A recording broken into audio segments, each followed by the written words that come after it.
안녕하세요. 저는 얼마 전 대장암 말기로 시한부를 선고받은 72세 노인입니다. 요즘은 점점 기력이 쇠퇴해져 가는 게 온몸으로 느껴지네요. 그래도 생전 처음 오로지 휴식만으로 가득 찬 하루하루를 보내고 있으니 지나온 제 인생을 돌이켜볼 시간이 참 많아지더라고요. 그래서 제가 더 기력이 쇠하기 전 마지막으로 이렇게나마 제 인생의 발자취를 남겨보고 싶어 사연을 보내봅니다. 저는 쌀로 유명한 경기도의 시골에서 삼남 일녀의 사남매 중 셋째로 태어났습니다. 형 둘에 아래로 막내인 여동생 하나가 있던 거죠. 집안의 장손이었던 큰형과 특출나게 공부를 잘했던 둘째 형, 그리고 늦둥이로 태어나 온 집안 식구들의 귀여움을 독차지했던 막내 여동생. 그 가운데 애매하게 끼어 태어났던 저는 유독 부모님의 관심을 받지 못했죠. 시간이 흘러 저희 부모님께선 오랫동안 고생하셨던 탓인지 일찍이 돌아가셨습니다. 중학교 졸업 후 고등학교엔 가지 않고 부모님의 농사일을 도왔던 저는 유산으로 부모님의 땅 일부를 받게 되었습니다.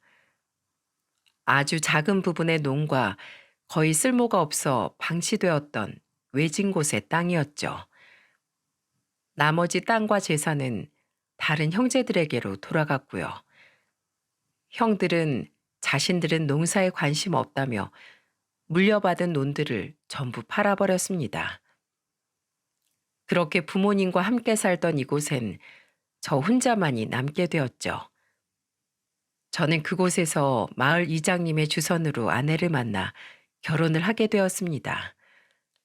아내는 참 착한 사람이었어요. 잘생기지도 않고 숙기도 말주변도 없던 저와 왜 결혼했냐는 제 물음에 아내는 이렇게 대답을 했었죠. 마음속에 애정이 많은 사람 같아 보였어요. 당신은 몰랐겠지만 그것들을 줄 사람이 없어서 헉 외로워 보이더이다.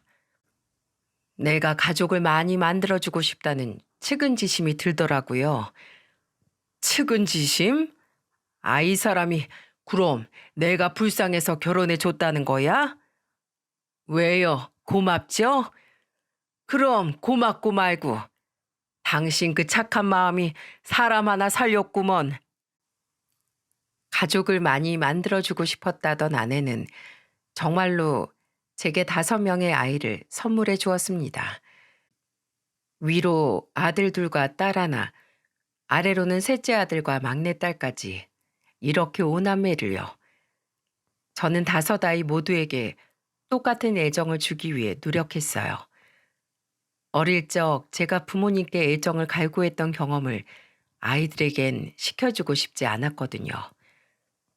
그렇게 가난하지만 쭉 행복하게 살아갈 줄 알았는데 제 나이 38살, 막내딸이 고작 3살이던 때 아내는 갑작스럽게 세상을 떠났습니다. 며칠을 입맛이 없다고 시름시름 앓더니 병원에 입원한 지 얼마 되지 않아 눈을 감았죠. 아내가 세상을 떠나던 날 얼마나 목을 놓아 울었는지 모릅니다. 여보, 애들하고 나만 남겨놓고 이렇게 먼저 가면 어찌하오. 나 혼자 어떻게 살라고. 제발 눈을 떠요. 어서 일어나서 다 장난이었다고 미안하다고 말해달란 말이오. 하지만 잠든 듯 누워있는 아내는 아무런 대답이 없었죠. 죽은 아내를 붙잡고 펑펑 운 날이 제가 마음 놓고 울 수 있던 마지막 날이었습니다. 왜냐하면 아내의 3일장 기간에도 그 이후에도 저는 더 이상 슬퍼할 겨를이 없었거든요. 아빠, 엄마는 어디 갔어요? 아버지, 진순이 바닥에다 쉬했어요. 아직 어렸던 5아이들은 틈만 나면 저를 찾아댔죠. 저는 우선 그런 아이들을 보살피고 먹여 살려야 했습니다. 새벽같이 논에 나가 농사를 짓고 집 앞 텃밭에서 애들 먹일 야채들을 심어 키우고 아이들에게 밥을 해 먹인 후엔 아직 어린 막내딸을 손수 업어서 재웠어요. 그리고 그런 저를 가장 많이 도와준 건 당시 14살이었던 큰아들 용민이었습니다. 아버지, 막내 잠은 제가 재울 테니까 저녁 드시고 주무세요. 제가 식사 준비 다 해놨어요. 이제 중학교 들어간 놈이 얼마나 어른스럽던지요. 한창 자기도 밖에서 뛰어놀고 싶었을 텐데 용민이는 학교가 끝나면 집으로 곧장 달려와 동생들과 집안일을 돌봤습니다. 그리고 중학교를 졸업할 때쯤 용민이는 제게 이런 말을 했습니다. 저 중학교 졸업하면 고등학교 안 갈래요, 아버지. 공장에 취직해서 돈 벌려고요. 가슴이 아팠습니다. 제 짐을 덜어주려고 하는 용민이의 마음을 잘 알고 있었으니까요. 너무 속이 상하더군요. 어디서 말 같지도 않은 소리 하고 있어? 너희 애비 보면 몰라? 고등학교도 안 나오면 사람들이 못 배웠다고 손가락질을 한다. 나를 자식 등쳐먹고 사는 애비로 키울 셈이냐? 잔말 말고 고등학교에 가. 가서 공부 열심히 해서 갈 수 있으면 대학까지도 가거라. 알겠어? 하지만 아버지, 더 이상 아무 말 말어. 많이 배워서 너는 나처럼 손에 흙 묻히는 일 말고 번듯한 회사 떵떵거리면서 다니란 말이야, 이놈아. 물론 저는 농사일이 회사를 다니는 일보다 가치가 없는 일이라고 생각하진 않습니다. 다만 그때 제 자식들만큼은 어쩔 수 없는 집안 환경에 의해 직업을 선택하게 하고 싶지 않았어요. 게다가 고등학교에 가지 못한 게 평생의 한인 저인데 그런 제 아들이 저와 똑같이 고등학교에 가지 않겠다뇨. 제 눈에 흙이 들어간다 해도 절대 용납하지 못할 일이었죠. 그런 제 마음을 알았는지 용민이는 고등학교에 무사히 진학을 했고 졸업 후엔 대기업 생산직으로 취직을 하게 되었어요. 저는 용민이가 대학까지 가길 원했지만 고등학교 졸업까지 했으니 이젠 동생들을 공부시키고 싶다는 녀석의 뜻을 더 이상은 꺾지 못했죠. 지금 직장도 아무나 못 들어가는 곳이에요, 아버지. 이제 정말 속상해 하실 일 없어요. 그리고 곧 고3인 용학이는 공부를 잘하잖아요. 대학은 걔처럼 똑똑한 애들이 가야죠. 저는 그런 용민이에게 그저 미안하다, 고맙다는 말밖에 하지 못했습니다. 용민이의 말대로 둘째는 공부를 참 잘했거든요.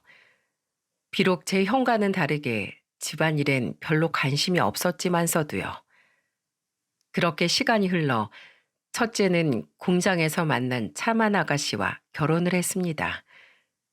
둘째 용학이는 서울의 이름 있는 대학을 졸업한 후 자기 사업을 시작했고 첫째의 뒤를 따라 제 가정을 꾸리게 되었죠. 그리고 셋째와 다섯째인 딸들도 모두 결혼을 했고 제 곁에 하나 남은 건 넷째인 용규였습니다. 용규 너도 네 형제들처럼 네 살 길 찾아서 가라. 이 시골에서 괜히 애비 때문에 남아있을 필요 없어.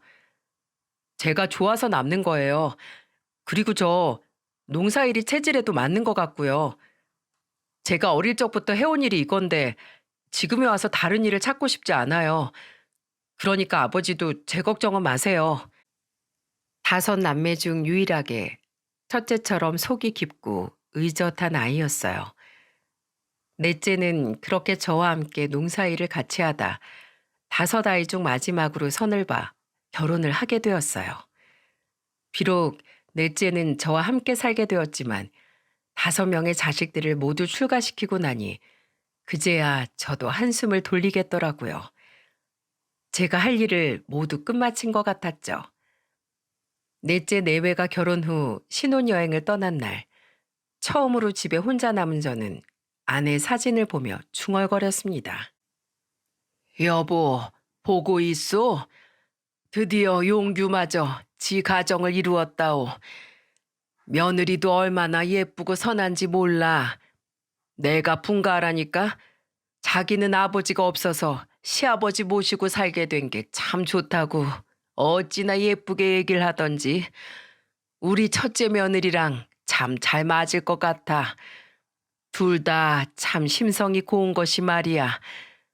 당신이 있었으면 참으로 좋아했을 텐데 이제 애들은 다 제 짝을 찾아서 갔네만 정작 내 곁엔 천에 배필이던 당신이 없구려.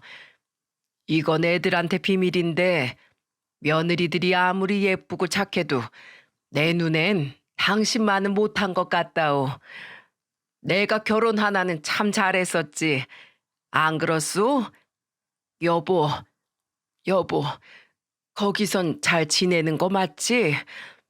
너무 잘 지내느라 날 잊은 건 아니고? 참 보고 싶소. 사진 속에서 빙그레 웃고 있는 아내는 그걸 이제 알았냐며 금방이라도 제게 장난을 쳐올 것 같았습니다. 저는 그날 밤 시간이 아주 늦도록 사진을 쓰다듬으며 대답 없는 아내와 이야기를 나누었죠. 이후 세월은 쉴 새 없이 흘러갔습니다. 정신을 차려보니 어느덧 제 나이는 70이 가까워져 있더군요. 이상했습니다. 속 알맹이는 젊었을 적 그대로인 것 같은데 제 겉모습은 늑수레한 노인이 되어 있다는 거예요. 그러면서도 한편으론 살면서 겪은 우여곡절들을 생각하면 그만큼의 세월이 느껴져 제가 나이를 먹었구나 싶기도 했죠. 제가 겪은 우여곡절들은 대부분 제 자식들 일이었습니다. 첫째와 넷째는 어릴 때와 같이 참 바르고 성실하게 살고 있었죠.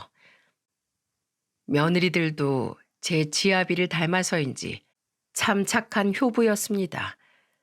문제는 둘째 아들과 딸 둘이었어요. 똑똑했던 둘째 아들은 처음에 사업을 몇 번 말아먹더니 점점 술에 찌들어 살더군요. 일은 돈이 필요할 때만 한 번씩 공사장에 일용직으로 나가는 듯 했고요. 오죽했으면 둘째 며느리가 이혼을 요구하며 도망을 갔을 정도였어요. 이혼 후 둘째는 점점 더 망가져 각종 도박에 손을 대기 시작하더군요. 제게도 종종 돈을 요구했고요. 아버지, 저 돈 좀 꺼주세요. 한 100만 원만요. 또, 너 지난달에도 50만 원이나 빌려갔잖니. 돈은 갚지 않아도 된다만 너 일은 제대로 하고 있는 건 맞아? 맨날 집에서 술만 퍼먹는 거 아니고. 아, 제 일은 제가 알아서 한다고요. 저 사업할 때 도와준 것도 하나도 없으면서 왜 잔소리예요? 그래놓고 지금 그깟 푼돈 빌려주는 걸로 유세 떠는 거예요? 유세라니. 나는 그냥 네가 걱정이 돼서 계속 잔소리하는 게 유세 떠는 거지 뭐예요? 아, 그래서 돈 빌려준다고요? 만다고요? 첫째와 넷째가 알면 주지 말라며 난리를 쳤겠지만 그래도 어쩌겠습니까? 아들이 이혼까지 당하고선 당장 라면 사 먹을 돈도 없다는데요. 그렇게 조금씩 둘째에게 돈을 주던 걸 결국 큰아들이 알게 되었어요.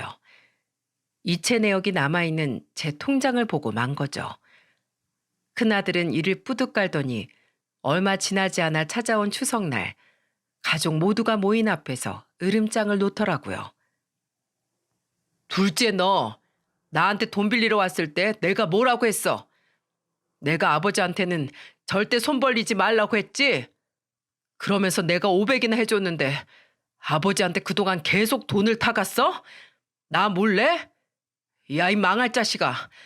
너 그 돈 다 어디다 썼는지 내가 모를 줄 알아? 너 내가 경마장 가지 말라고 했지. 그놈의 스포츠 도박도 하지 말라고 했지. 언제까지 그렇게 한심하게 살 거야? 너 하나 공부시키겠다고 힘들게 고생하신 아버지께 죄송해하지 못할 망정 돈을 뜯어가?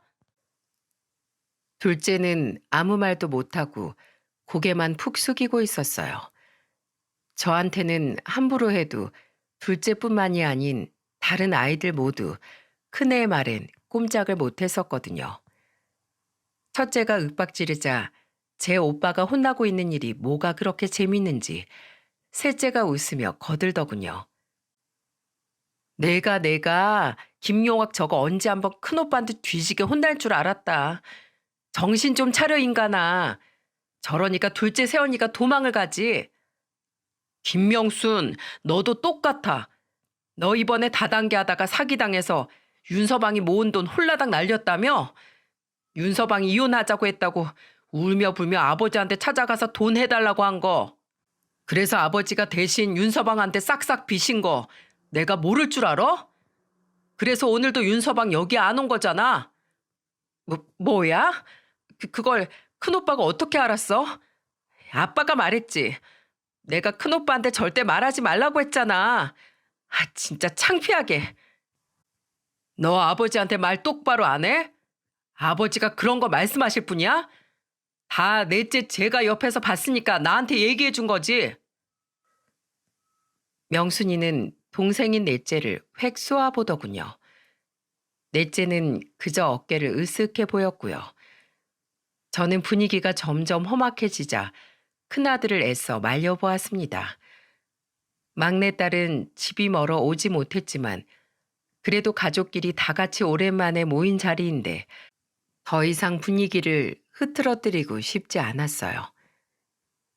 예, 용민아, 그만하거라.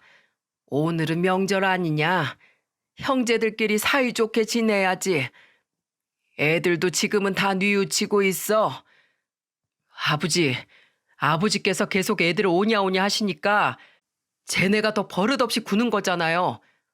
돈도 이제 해주지 마세요. 저 진짜 속상해요. 막내 진순이만 해도 그래요. 얼마 전에 술 먹고 깽판 부리다 지가 깬 술집 유리창 때문에 다쳐서 입원해 있는 거 제가 모를 줄 아세요? 저한테 미리 전화 왔었어요. 돈 빌려달라고. 제가 거절하니까 그 뒤엔 전화 또 안 오던데요. 그 깽값도 또 아버지가 돈 해주셨죠? 제가 아무런 말도 못하자 큰아들은 한숨을 푹 쉬더군요. 그리고선 형제들에게 마지막으로 무섭게 한마디를 남겼습니다. 너희들 앞으로 또 정신 못 차리고 그딴 한심한 짓들 해대면 이젠 내가 진짜 가만 안 둘 줄 알아? 그리고 아버지한테 함부로 하는 거 또 한 번 내 눈에 띄어봐. 알았어? 니들이 자식이야? 아버지께 효도하고 용돈을 드려도 모자랄 판에 막말하고 돈을 뜯어가? 망할 놈들. 큰아들의 으름장에 누구도 입을 열지 못했어요. 저는 그저 한숨만 쉬어댔고요. 결국 둘째와 셋째는 입을 대빨 내밀곤 자리에서 먼저 일어났죠. 그렇게 그의 추석 분위기는 엉망이 된 채로 끝이 났습니다. 참 답답했어요. 제가 생계를 꾸린답시고 정작 자식들의 인성교육엔 신경을 못 쓴 건가 싶어서요. 왜 이렇게 집안이 개판이 됐는지 정말 모르겠더군요. 이후 둘째와 셋째, 그리고 따로 큰애의 연락을 받은 건지 다섯째마저 제게 돈을 요구하거나 하는 일은 없었습니다. 하지만 그와 동시에 안부 연락도 뚝 끊겼죠. 돈 이야기가 아니면 제게 연락할 마음이 없었던 거예요. 그래도 그나마 명절 때에는 큰아들의 눈치가 보였는지 짧게나마 제 집에 왔다가 가더군요. 그러던 어느 날 불행은 갑작스럽게 찾아왔습니다. 그날따라 식은땀이 나고 몸이 좋지 않아 침대에 누워있는데 첫째 며느리에게서 전화가 오더군요. 그래, 첫째야. 무슨 일이냐? 아버님, 순혁이 아빠가 그이가요. 첫째 아들이 지방 공장으로 며칠간 출장을 갔다가 교통사고로 순식간에 세상을 떠난 겁니다. 어제까지만 해도 밝고 씩씩한 목소리로 제 안부를 묻던 제 큰아들 용민이가요. 저는 믿기지 않는 마음에 용민이의 번호로 계속해서 전화를 걸었어요. 당장이라도 예, 아버지 하면서 제 전화를 받을 것 같아서요.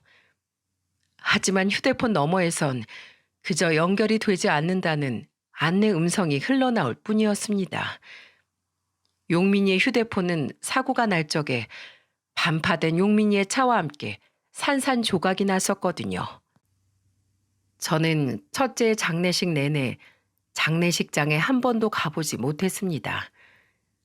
첫째의 죽음을 들은 그날부터 갑자기 열이 펄펄 끓고 복통에 배탈까지 계속돼 병원에 누워 있어야만 했거든요.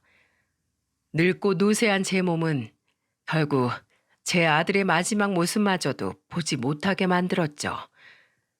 그나마 하루에 2번씩 저를 챙기려 번갈아 가면서 들른 두 며느리에게 사정을 해 저는 휠체어를 타고 첫째의 발인을 겨우 보러 갈 수 있었습니다. 화장터로 들어가는 누구보다 든든했던 큰아들의 관을 보며 저는 눈물을 뚝뚝 흘렸어요. 그리고 그동안 고된 삶을 살아온 용민이에게 마지막 작별 인사를 했죠. 용민아, 내 큰아들 용민아, 네 엄마가 널 처음 낳았을 때 엄청난 우량아라며 넌 장차 큰 사람이 될 거라고 얼마나 들떠서 이야기했는지 모른다. 그 지칠 대로 지친 상태에서도 말이야. 그리고 넌 정말로 내겐 가장 크고 든든한 버팀목이 되어주었지. 내가 살면서 너에게 얼마나 많이 미안해하고 고마워했는지 모른단다. 용민아, 뭐가 그리도 급해서 죽을 날을 받은 이 애비보다 먼저 간 거냐? 왜? 그동안 마지 노릇하느라 고생 많았다. 이제는 편히 가거라. 가서 먼저 간 네 엄마 만나서 여기서 생전 못 부린 응석도 부리고 해. 내 안부도 좀 전해주고. 잘 가거라. 잘 가. 큰아들이 세상을 떠나고 난 이후 지옥 같은 불행은 끊이지 않고 계속되었습니다. 친딸처럼 제게 살궈왔던 큰며느리는 손주 둘을 데리고 경주의 친정으로 내려갔죠. 큰아들과의 사별로 인해 저와는 남남이 되어버린 겁니다. 경주로 내려가기 전날 큰며느리는 저를 찾아와 눈물로 작별 인사를 하더군요. 아버님, 죄송해요. 이렇게 힘드실 때 옆에 있어드리지 못해서. 그런데 여기선 도저히 애 둘을 데리고 저 혼자 살아갈 수가 없어요. 괜찮다, 아가. 난 괜찮어. 가서 용민이 없다고 힘들다고 밥거르지 말고 애들 지금처럼 씩씩하게 잘 키우고 많이 보고 싶을 거다. 마음 쓰지 말고 가서 잘 지내렴. 눈물을 참느라 얼마나 힘들었는지 모릅니다. 거기서 제가 울면 떠나는 큰며느리의 마음이 더 무거워질까 봐서요. 큰며느리는 넷째 며느리에게 저를 잘 부탁한다며 울면서 작별 인사를 하곤 집을 떠나갔습니다. 저는 그제야 참았던 눈물을 터뜨렸죠. 이제 정말로 큰아들의 모든 흔적이 사라지는 것 같아 서글펐습니다. 그렇게 슬퍼하며 살아가던 어느 날이었어요. 한 달여간 자꾸만 복부가 답답하고 설사가 잦더니 결국 혈변까지 나오더군요. 아무리 몸이 노쇠했다지만 이건 무슨 일이 나도 낫구나 싶어 저는 미뤄왔던 건강검진을 받으러 갔습니다. 그리고 재검이 필요하다는 병원의 연락에 심장이 쿵 내려앉았어요. 항문 쪽에 큰 용종이 보인다고요. 재검 결과는 처참했습니다. 의사의 입에서 흘러나온 말은 제 삶을 나락으로 떨어뜨려 버리더군요. 제 속의 용종은 악성이었어요. 대장암이었죠. 그것도 이미 다른 장기로 전이가 많이 되어 손을 쓰기가 힘든 상태라고 하더군요. 개복 수술을 해도 전부 제거하기가 힘들 거라고요. 제 내시경 사진을 보여주며 덤덤이 제 상태를 설명해주는 의사의 얼굴이 마치 저를 데리러 와서 명부를 잇는 저승사자처럼 느껴지더군요. 넌 죽는다, 넌 죽는다, 이렇게요. 소식을 듣고 제일 처음 달려온 건 다름 아닌 큰며느리였습니다. 아마 넷째 며느리가 연락을 한 것 같았어요. 아버님, 이게 다 무슨 일이에요? 큰며느리를 시작으로 둘째와 셋째, 멀리 살던 다섯째까지 전부 늦게나마 집으로 모이더군요. 분위기는 숙연했어요. 다들 제 소식을 이미 들은 것 같았죠. 거기서 처음 입을 연 건 다름 아닌 둘째였습니다. 그런데 둘째 입에서 나온 말이 정말이지 너무도 충격적이었어요. 저는 제 두 귀를 의심했습니다. 아버지, 그럼 그 재산은 어떡하실 거예요? 이번에 그 쓸모없었던 땅 재개발 확정돼서 토지 보상금 좀 받으셨다면서요? 4억 2천인가? 어차피 돌아가시면 우리끼리 나눠 가질 거 미리 좀 주시면 안 돼요? 제 재검 결과를 듣기 일주일 전 예전 부모님께 유산으로 받은 그 쓸모없이 방치되어 있던 땅 기억하시나요? 그 땅에 재개발이 확정되어 돈을 좀 만지게 되었거든요. 제가 죽고 나면 언젠간 자식들도 알게 될 일이라 미리 이야기를 했었는데 그 이야기를 다른 때도 아닌 그 순간 둘째가 꺼낸 겁니다. 저는 적어도 아무리 자식들이 개망난이어도 제 병환 소식을 알게 되면 눈물 한 방울이라도 흘릴 줄 알았습니다. 그런데 이건 아니지 않습니까? 지 아버지가 죽는다는 소식을 알자마자 유산을 먼저 달라는 말을 꺼내다뇨. 저는 너무 상처를 받은 나머지 눈시울이 붉어지고 말았어요. 그때였어요. 넷째에 이어진 행동에 가족들 모두 경악을 하고 말았어요. 저 또한 너무도 놀라 아이고 하고 외마디 비명을 질렀죠. 이 새끼가 보자 보자 하니까 눈에 뵈는 게 없어? 바로 넷째가 둘째의 뺨을 냅다 후려쳐 버린 겁니다. 게다가 한 대로는 안 되겠는지 두 대, 세 대를 연달아 갈겨버리더군요. 이 자식이 미쳤나? 감히 형을 쳐? 형? 넌 형도 아니야, 개자식아. 큰 형이 죽으니까 이제 눈치 안 보고 막 나간다 이거지? 네가 인간이야? 어? 어떻게 아버지가 곧 돌아가신다는데 거기다 대고 유산 이야기를 꺼내? 아이고, 넷째야. 그만해라. 그만해. 저는 그런 넷째를 부여잡고 겨우겨우 말렸죠. 그렇게 그날 모임은 엉망이 된 채로 끝이 났습니다. 아이들이 다 가고 나서 어찌나 눈물이 나던지요. 제가 살아온 삶이 참 허무하게 느껴졌습니다. 죽은 아내와 큰아들이 참 보고 싶었어요. 그 뒤 둘째와 셋째, 그리고 막내는 저에게 끈질기게 연락해 오기 시작했습니다. 아버지, 저 이제 도박 끊고 진짜 정신 차리고 살 거예요. 이번에 좋은 동업 기회가 들어왔는데 이번에 잘만 투자하면 저 정말 다시 일어날 수 있어요.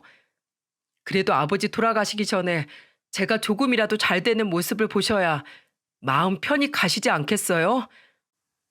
아빠, 몸은 좀 어때? 괜찮어? 있지, 아빠. 나 좀 첫째 딸 좀 도와줘. 저번에 몰래 가져다 쓴 윤서방 돈 사실 아직 다 못 갚았단 말이야. 이번에 다 못 채워 넣으면 진짜로 나랑 이혼하겠대. 어? 이 딸 한 번만 살려주라. 아빠, 나 이번에 음주운전으로 사람을 치웠어. 합의금 안 물어주면 나 진짜 감옥 갈지도 몰라. 애들 아빠가 난 정신 좀 차려야 한다고 절대로 안 도와주겠대. 아빠, 막내딸 감옥 보내고 싶어? 아니지. 제발 아빠. 모른 척 하고 싶었지만 어쩌겠습니까? 미워도 제 자식들이고 제가 죽기 전 자식들이 잘못되는 꼴을 보면 제가 마음 편히 떠날 수라도 있겠습니까? 저는 아이들에게 무기한으로 차용증을 쓰고 돈을 빌려주었어요. 처음엔 그냥 주려고 했지만 그러면 증여세를 물게 될 거라며 둘째 놈이 먼저 차용증을 쓰고 빌려달라고 하더군요. 늙은 제가 뭘 합니까? 그냥 그렇구나 하고 애들이 시키는 대로 한 거죠.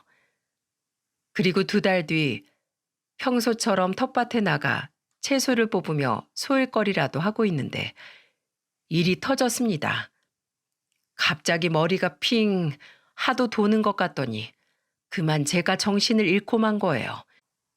그리고 다시 눈을 떴을 때 저는 병실의 침대에 누워 있더군요. 제가 눈을 뜨자마자 눈물을 터뜨리며 제 손을 잡은 건 다름 아닌 큰며느리였습니다. 아버님, 저희 정말 아버님이 어떻게 되시는 줄로만 알고 깨어나셔서 정말로 다행이에요. 하나님 감사합니다. 넷째 내외도 눈물을 훔치더군요. 병실에 내 남매와 큰며느리가 전부 모여 있었어요. 들어보니 제가 쓰러진 뒤 3일간 깨어나지 못했다고 하더군요. 놀란 넷째가 가족들을 모두 병원으로 부른 거고요. 그 이야기를 들은 저는 멍하니 병실 천장을 향해 눈을 꿈뻑거렸습니다. 그리고 한참의 침묵 끝에 저는 그동안 생각만 해왔던 걸 입 밖으로 내뱉었어요. 제 말을 들은 자식들 모두 두 눈이 휘둥그레지더군요. 진심이세요, 아버님? 하지만 이렇게 몸도 안 좋으신데요. 그래, 시한부 판정을 받았어도 죽는다는 게 참 먼 일처럼 느껴졌는데 오늘 보니 내가 언제 가도 이상하지 않을 듯 싶다. 그러니 나 죽기 전에 딱 하루라도 가족끼리 여행을 가고 싶구나. 큰 산도 있고 바다도 파란 강원도 같은 곳으로 말이야. 내 소원이다. 넷째 내외와 큰며느리가 눈시울을 붉히더군요.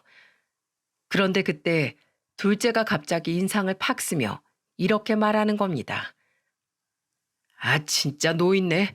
가지가지하네. 뭐라고? 형, 지금 그게 아버지한테 무슨 말버릇이야? 넌 좀 닥쳐봐. 저번부터 형한테 자꾸 바락바락 대드는데 너 진짜 그러다 내가 언젠가 가만 안 놔둘 줄 알아? 아버지, 지금 살기도 팍팍해 죽겠는데 여행은 무슨 여행이에요? 지금 아버지 때문에 몇 번이나 병원이니 집이니 불려다녔는지는 알아요? 바빠 죽겠는데 짜증나게. 사람 다 갈 때 되면 가는 거지. 진짜 돼진 것도 아닌데 왜 이렇게 호들갑이야? 형! 넷째는 전처럼 둘째에게 달려들 듯 으르렁댔습니다. 하지만 이번엔 딸 둘도 글쎄 둘째 편을 드는 게 아니겠어요? 야, 김용규, 너 저번부터 왜 자꾸 둘째 오빠한테 나대? 네가 뭐 큰오빠 대신이라도 되겠다는 거야? 웃겨 진짜. 그리고 아빠, 몸도 그렇게 아프면서 가긴 어딜 가. 가서 하루 종일 아빠 수발 들면서 힘든 건 전부 우리 몫인데 진짜 염치 없게. 아빠 지금 이러는 거 민폐야 민폐. 그래 아빠, 나도 여기 올라오는 데만 4시간인데 진짜 힘들어 죽겠어. 아빠 죽으면 장례식 때도 또 올라와야 하잖아. 듣다 못한 큰며느리가 소리치더군요. 다들 정말 너무하시네요. 3분 다 제 남편 죽은 이후론 명절에도 잘 안 내려오셨잖아요. 그리고 이번에 아버님 재산 3분이 다 싹 다 긁어가고 나서 더 이상 아버님께 나올 돈이 없는 거 아니까 아예 안부 전화도 한 통 없는 거 제가 모를 줄 알아요? 어쩜 사람들이 그럴 수가 있어요? 아, 거참 형수님. 아니, 이봐요. 우리 형 죽고 나선 아줌마 남 아닌가? 저번부터 왜 자꾸 우리 집안일에 끼어들어요? 아, 당신도 우리 아버지 죽고 나면 떨어질 콩고물이 좀 있나 간보고 있구나. 맞죠? 그러니까 이렇게 자꾸 다 죽어가는 우리 아버지 옆에 붙어 있는 거잖아. 남편도 죽었는데. 그만들 해라. 듣다 보니 정말이지 못 들어주겠더군요. 제가 자식들을 바르게 키우지 못한 건 알고 있었지만 그래도 자식이니까 잘못 키운 것 또한 내 잘못이니까 언젠간 정신 차리겠거니 싶어 계속 도와줬었는데 정말 이건 아닌 것 같았어요. 이 막대 먹은 년놈들아. 네 아비가 죽기 전 소원이라는데 말을 그렇게밖에 못해? 뭐? 바빠 죽겠는데 짜증나? 내가 염치가 없어? 내가 너희 깐난쟁이 때 아프면 농사 짓다 말고 너네 안고 병원으로 뛰어가고 똥오줌 싸면 기저귀 갈아주면서 수발을 들었다. 너희 중 내 손 안 거치고 큰 놈이 있어? 내 시간 안 빼앗고 내 수발 없이 큰 놈이 있냐 이 말이야.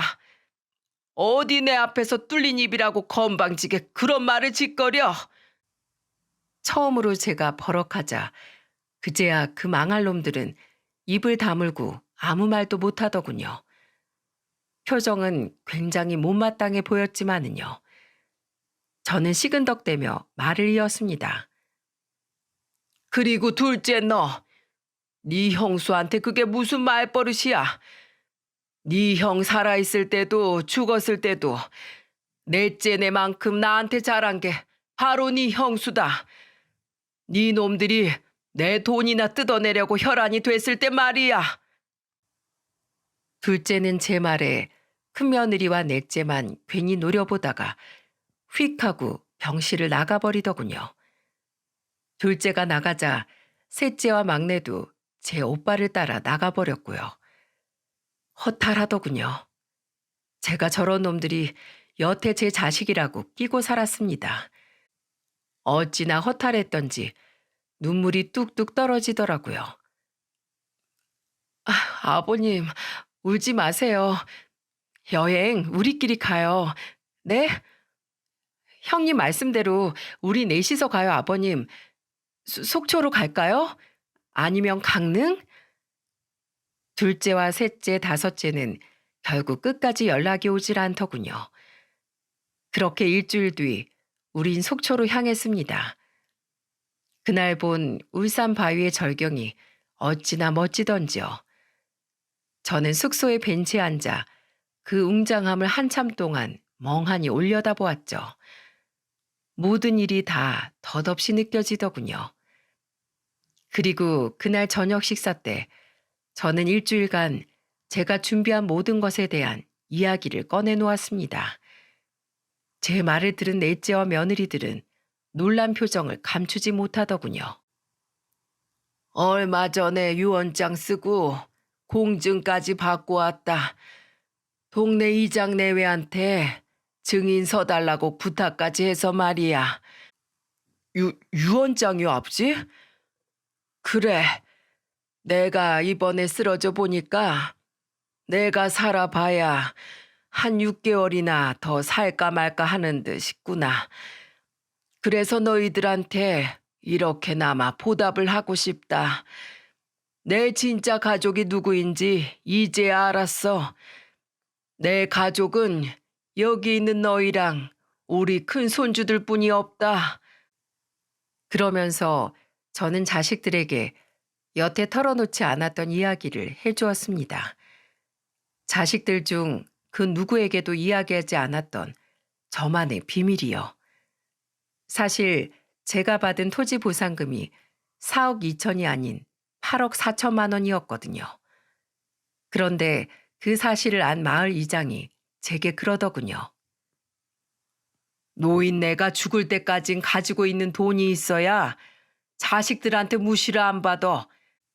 자식들한테 가진 돈이 얼만지 전부 이야기해주지 말어.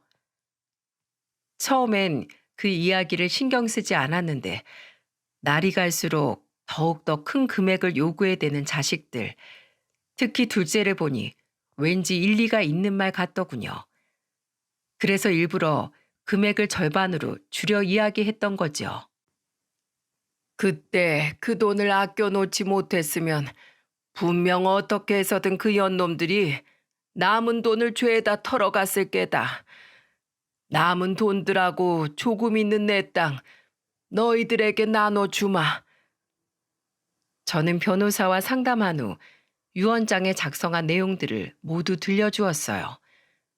우선 제가 죽으면 나오는 생명보험금의 수혜자를 전 큰며느리 앞으로 돌려두었어요. 본디 제 실비보험금은 큰아들이 내고 있었는데 큰아들이 죽은 후 큰며느리가 친정으로 떠나면서도 그 금액만큼은 자신이 꼭 내고 싶다며 억지를 부리며 가져갔었거든요. 그래서 큰며느리가 수혜자가 되어도 제 사후에 다른 자식들이 재산 분할을 주장하지 못한다고 변호사가 이야기를 해주더군요. 그리고 시골의 집과 노는 평생 저와 살며 농사를 짓던 넷째 앞으로 돌려두었고 나머지 재산은 두 손주와 넷째 앞으로 공평하게 나눠주기로 했습니다. 하지만 서방님과 아가씨들이 그걸 그대로 가만둘까요? 요샌 자식들이 자기 몫을 떼어달라고 주장할 수 있다던데요. 큰며느리가 조심스럽게 말하자 저는 웃으며 괜찮다고 이야기했습니다. 변호사가 이야기해준 방법이 있었거든요. 노인인 제게 어려운 내용이라 몇 번이나 외우긴 했지만은요. 그렇게 즐거운 여행을 끝내고 다시 집으로 돌아온 저는 둘째와 셋째 그리고 막내를 불러 모았습니다. 처음엔 오기 싫다며 짜증을 내던 그들은 제가 유언장 이야기를 하니 그제야 불이 났게 앞다투어 저희 집으로 오더군요. 그들은 하이에나 같은 얼굴을 하곤 저를 올려다봤습니다.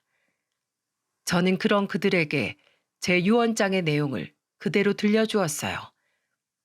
내용을 다 들은 그들의 얼굴이 새파랗게 질리더군요. 너희들이 유류분 청구 소송을 해도 상관없다. 내가 이미 너희들한테 재산을 떼어줬잖니. 그동안 빌려준 돈들하고 4억 2천 말이다. 나중에 세금 폭탄 맞기 전에 얼른 자진해서 증여세 신고를 해야겠구나. 아버지, 그건 빌려준 거잖아요. 엄밀히 말해서 주신 건 아니죠. 그럼 지금 냉큼 다 갚던가. 아빠, 그 큰돈이 지금 내가 어딨어. 나 지난달 갯돈도 못 내서 동네 여편 애들이 눈치 준단 말이야. 그래 아빠. 나도 얼마 전에 그 돈으로 카페 차려서 돈 한 푼도 없어. 가족끼리 왜 그래? 정없게? 새 연놈은 기겁을 하며 두 손을 내젓더군요. 저는 아랑곳하지 않고 말했습니다. 나는 그 큰 돈을 내 자식이니까 가족이니까 준다는 마음으로 빌려준 거다. 그런데 너희들이 내 가족이냐?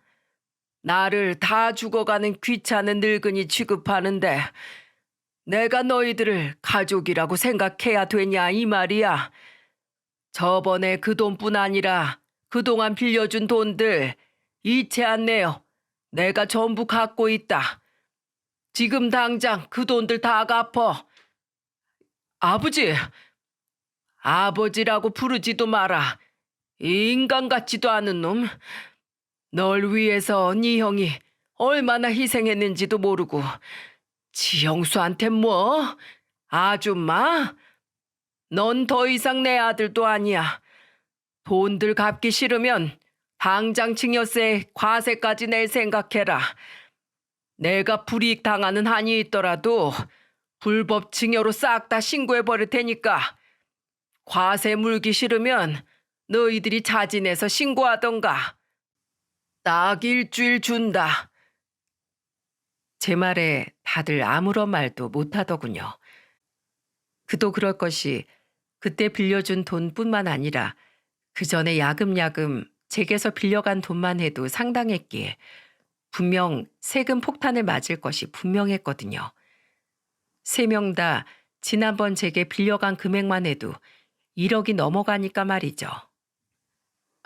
아버지, 제발 한 번만 봐주세요. 그거 증여세만 해도 몇 천만 원은 될 텐데요. 지금 사업에 있는 돈 없는 돈 전부 끌어모아다 투자했는데 제가 그럴 돈이 어딨어요. 아빠, 나 아빠한테 돈 빌린 거 윤서방이 모른단 말이야. 저번에 다단계 사기 먹은 돈도 겨우 다 채워 넣었는데 내가 어떻게 그 돈을 빌려. 한 번만, 어? 한 번만 봐주라, 아빠. 내가 아빠 죽을 때까지 옆에서 수발 들고 다 할게. 어? 아빠, 오빠랑 언니 말이 맞아. 우리가 돈이 어딨어. 아빠 죽기 전에 진짜 자식들 큰일 나는 꼴 보려고 그래? 셋째와 막내는 울기까지 하며 제게 싹싹 빌더군요. 그러거나 말거나 전 넷째와 며느리들을 시켜 그놈들을 집 밖으로 내쫓았습니다. 그리고 일주일간 번갈아 걸려오는 놈들의 전화를 받지 않자 그제야 놈들은 울며 겨자 먹기로 자진해서 증여세 신고를 하더군요. 이후 세 사람은 또다시 저와 넷째에게 전화를 걸어댔습니다. 증여세 낼 돈을 빌려달라고요. 정말 이놈의 자식놈들은 어찌나 이렇게 한심하게 자란 건지 지금 생각해도 한숨이 나오네요. 우선 둘째는 급한 불을 끓여 동업하던 지인에게 돈을 빌리려고 했나 봅니다. 그런데 웬걸 선뜻 돈을 빌려주겠다던 지인은 그대로 둘째가 투자한 돈을 들고 날랐다고 하더군요. 애초부터 사기를 칠 계획으로 둘째에게 접근을 했던 거죠. 제발 돈 좀 빌려달라고 애원하며 자기에게 전화가 왔었다고 넷째가 이야기해 주더군요. 물론 자긴 더 이상 둘째를 형으로 생각하지 않는다며 매몰차게 거절했다는 말도 함께요. 아마 형 집이 가압류 당하거나 할 거예요. 형 가진 거 딸랑 그 집 하나잖아요. 셋째는 사위에게 어떻게든 제게 돈을 빌렸다는 사실을 숨기려다 돈이 나올 곳이 없자 동네 여자들끼리 들던 갯돈을 횡령해 세금을 냈다고 합니다. 그 큰 돈을요. 그마저도 얼마 안 돼서 잡혀 사기죄로 고소를 당했다고 하네요. 제발 돈을 갚아달라고 전화가 왔지만 글쎄요. 그동안 자식놈들을 위한답시고 그렇게나 돈을 해다 날라줬는데 돌아오는 건 폐륜뿐이었는데요.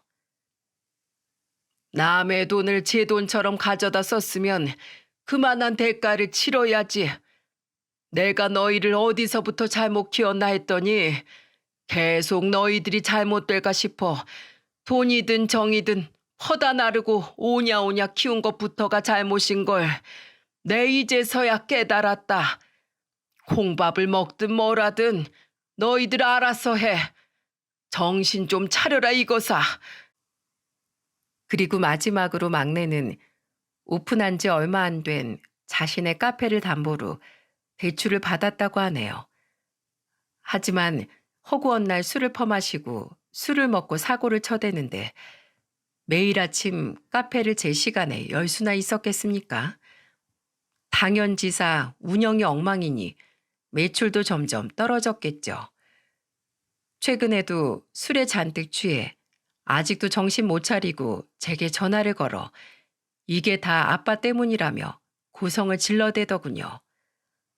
그리고 마침 그 모습을 본 막내 사위에게 내쫓겨 결국 이혼을 하게 되었다고 합니다. 저도 부모인지라 자식놈들의 소식을 들으며 마냥 속이 시원하진 않았어요. 하지만 어쩌겠습니까? 제가 죽기 전 부모로서 해줄 일이 이것뿐인걸요. 그동안 그나마 편하게 살아왔던 건 다 그들의 울타리였던 아버지인 제가 있었기에 가능했던 것임을 깨닫고 부디 세상은 너희들 생각처럼 호락호락하지 않다는 걸 반드시 깨달아줬으면 좋겠네요. 모든 일이 끝나고 저는 지금 스스로 요양병원에 입원해 있습니다. 넷째 며느리가 드디어 임신을 했거든요. 괜히 제 병수발을 드느라 40이 넘어 겨우 가지게 된 아이를 유산하기라도 하면 어쩝니까?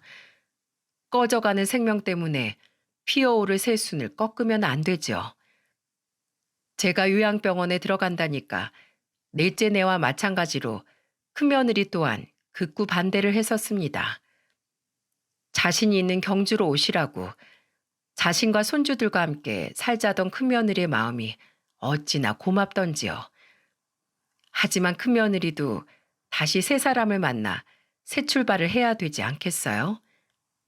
아직 창창한 젊은이 앞날을 제 병수발을 드는데 단 하루라도 낭비시킬 순 없죠. 그래도 큰며느리와 두 손주 그리고 넷째 내외는 주말마다 꼬박꼬박 교대로 저를 찾아온답니다. 덕분에 같이 입원해 있는 다른 환자들, 특히 동년배 노인들이 효자효부라며 절 그렇게나 부러워하더라고요. 그리고 평일엔 젊어서 농사만 짓느라 못해봤던 여러 가지 것들을 해보고 있습니다. 서툴게나마 시를 써보기도 하고 산책로에 피어있는 들꽃을 그려보기도 하죠. 이젠 하도 남는 게 시간이라서요. 사는 동안 너무도 바빠 하늘의 구름 하나 제대로 들여다볼 생각을 하지 못했었는데 요즘 이렇게 자연의 것들을 빤히 바라보고 있노라면 무엇 때문에 그토록 이렇게 아둥바둥 살았을까 싶어 슬퍼지기도 합니다. 이렇게 아름다운 것들을 단 한 번도 누려보지 못했다는 게 아쉬워서요. 사실 요새 기력이 점점 없어지고 있어요. 제게 남은 시간이 얼마 남지 않은 거겠죠. 지금 이 글도 제 부탁으로 우리 큰며느리가 저를 위해 대신 써주고 있답니다. 옆에서 글을 쓰면서도 눈물을 뚝뚝 흘리고 있는 게 참 고마우면서도 마음이 아프네요. 여기까지가 제 보잘것없는 72년간의 인생이었습니다. 워낙 바보같이 살았던 터라 마지막까지 자식들을 위해 한 일이라는 게 고작 조금 있는 돈으로 생색을 내고 벌을 준 거네요. 돈이라는 게 뭐기에 사람을 흥하게도 하고 망하게도 하는지 참 씁쓸하더라고요. 말주변이 없다 보니 제가 청취자분들의 시간을 지루하게 만든 건 아닌지 염려가 됩니다.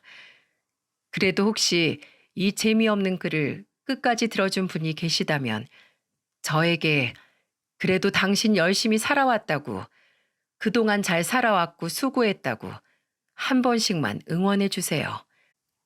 그럼 병원에서의 무료한 시간 동안 그것들을 읽는 일이 참 즐거울 것 같습니다. 지금까지 제 인생 이야기 들어주셔서 감사합니다. 다들 행복하세요.